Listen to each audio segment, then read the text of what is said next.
Observation 1. 美国1930年代正经历着大萧条的阵痛，为了保护国内农业，政府出台了斯穆特获利关税法，对上千种进口商品征收高额关税，结果却适得其反，其他国家纷纷报复，全球贸易量骤减，经济大萧条进一步恶化。这场贸易战的代价是沉重的，不仅加深了国内的经济危机，也给世界经济带来了灾难性的打击。Observation 2. 上世纪80年代末至90年代，日本与美国之间的贸易摩擦不断，美国对日本的汽车和电子产品施加高额关税，试图解决贸易不平衡问题。日本经济泡沫破裂后，这场贸易战加剧了日本的经济停滞，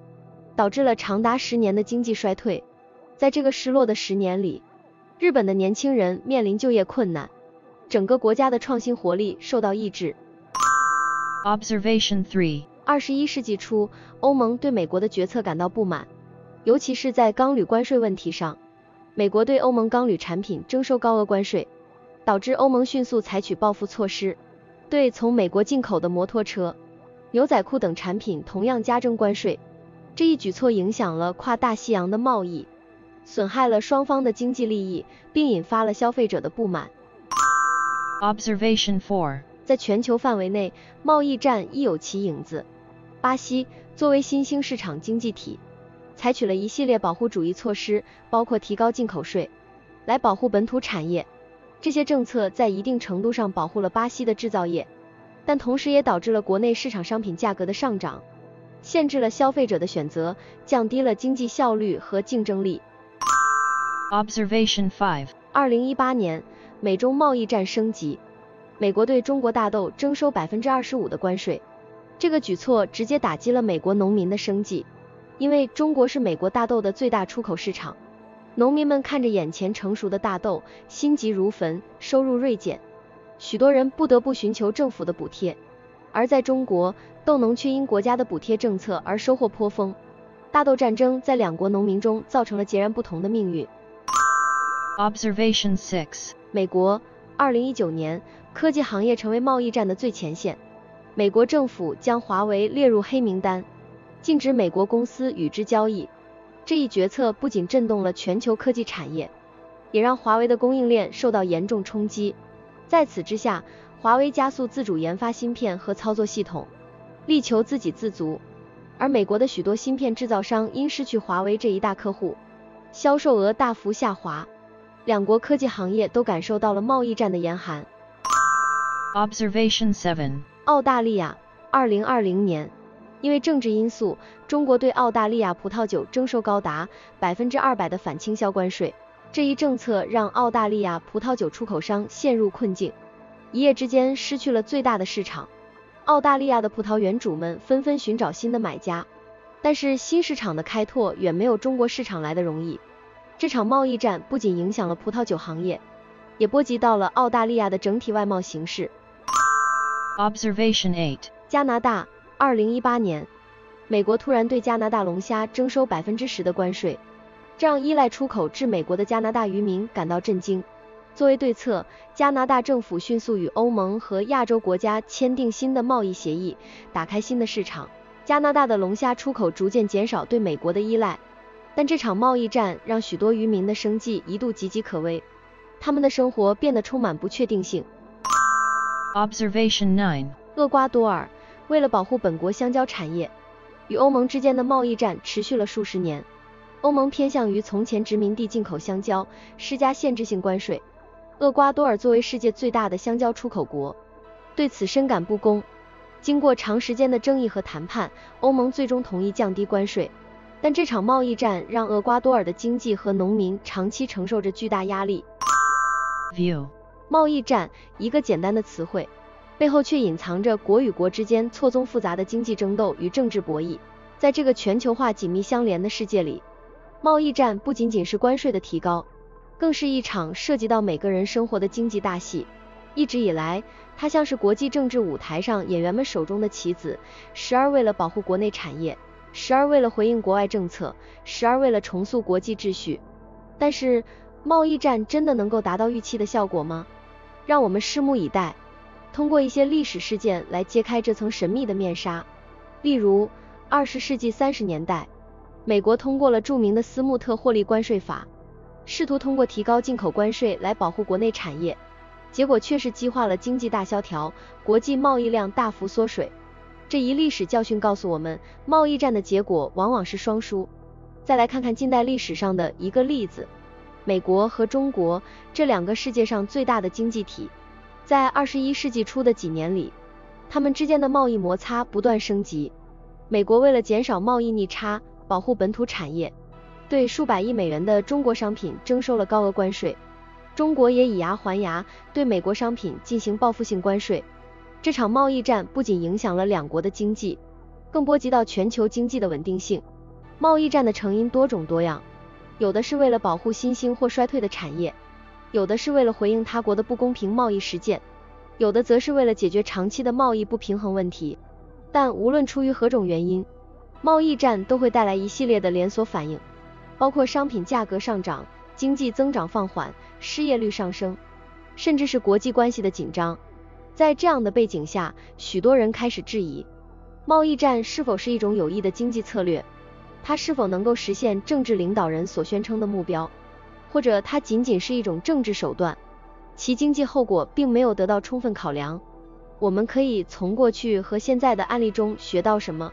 回顾历史，我们看到一些国家采取贸易战策略实际上是出于自我保护的本能。例如，美国在20世纪初通过的各种保护性关税法案，就是为了保护其幼稚工业免受欧洲成熟工业的竞争。而在更现代的情况下，贸易战也被用作谈判筹码，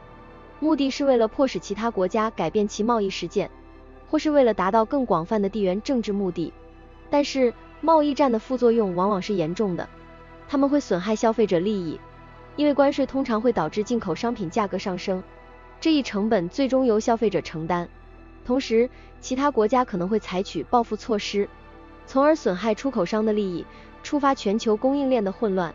长期而言，它们还可能导致全球贸易规则的瓦解，引起国际体系的不稳定。那么，我们该如何看待贸易战？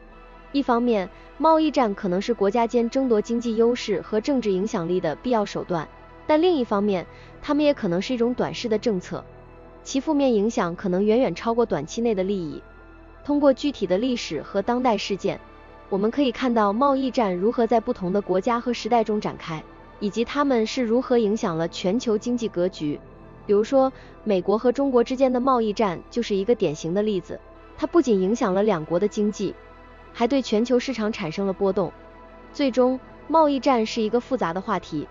它揭示了国家之间相互依赖与竞争的现实。在这场没有硝烟的战争中，每个人都是参与者，不管是政策制定者、企业家还是普通消费者，我们都生活在这个由贸易和政策编织而成的网络中，因此理解贸易战的历史、动机及其影响至关重要。而我们作为个体和社会的一部分，也许应该思考一个更深层次的问题，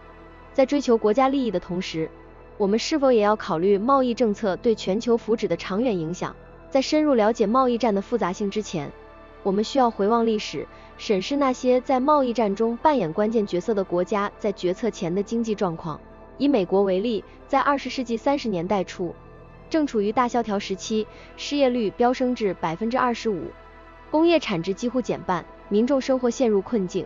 正是在这样的背景下，为了保护国内产业和劳工，美国政府决定采取一系列贸易保护措施。最著名的例子是1930年通过的斯穆特获利关税法 Smoot-Hawley Tariff Act， 这是一项历史性的立法，它将美国逾2万种进口商品的关税提升至历史最高水平。立法者的初衷是保护国内农民免受国际市场低价竞争的影响，但最终这一政策波及到了几乎所有的进口商品。这一决策在当时引起了巨大争议，尽管有经济学家和企业界人士的反对，但在国内经济的巨大压力下，保护主义的呼声最终促使政府采取了这一措施。结果，虽然短期内为部分行业带来了暂时的缓解，但长期来看，这一政策却引发了国际社会的广泛反击。其他国家做出了报复性反应，对美国产品实施高额关税，导致美国的出口大幅度下降，从而加深了全球经济的衰退。另一例子是近年来的美中贸易战。在这个案例中，美国试图解决其与中国之间长期存在的贸易逆差问题。在特朗普政府时期，美国认为中国的贸易行为对美国经济构成了不公平的竞争，尤其是在知识产权保护、技术转让和对外国企业的市场准入方面。因此，美国政府决定对从中国进口的产品加征关税，希望能够迫使中国改变其贸易政策。从2018年开始，美国对价值数百亿美元的中国商品加征了关税，中国也以同等规模的关税进行了回应。这场贸易战不仅给两国的企业和消费者带来了直接的经济压力，也对全球供应链和国际贸易环境造成了深远的影响。通过这些实例，我们可以看到，贸易战的发起往往是出于对国内经济困境的反应，但它们的后果却可能超出预期，引发一系列国际经济的连锁反应。这些历史和当代的教训提醒我们，贸易政策的制定需要深思熟虑，其复杂性和国际影响力不容小觑。Analyze. 贸易战是国家之间为了保护国内市场与产业，通过提高关税和设立贸易壁垒来限制对方商品进口的一种经济对抗。这种策略在短期内可能保护了本国的新兴或衰退产业，帮助企业免受外国竞争的威胁，从而保护了相关行业的就业。然而，贸易战的利益往往是暂时和有限的，长期来看，贸易战可能对社会发展和普通人的生活带来负面影响。提高进口关税会增加商品成本，导致消费品价格上涨，普通家庭的生活成本随之增加。同时，其他国家的报复性关税会减少本国的出口，影响那些依赖国际市场的产业和工人。此外，贸易战往往会破坏国际贸易关系，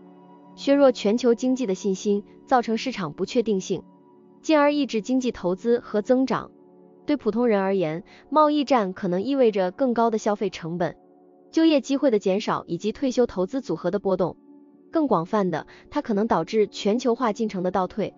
从而限制了文化和技术交流，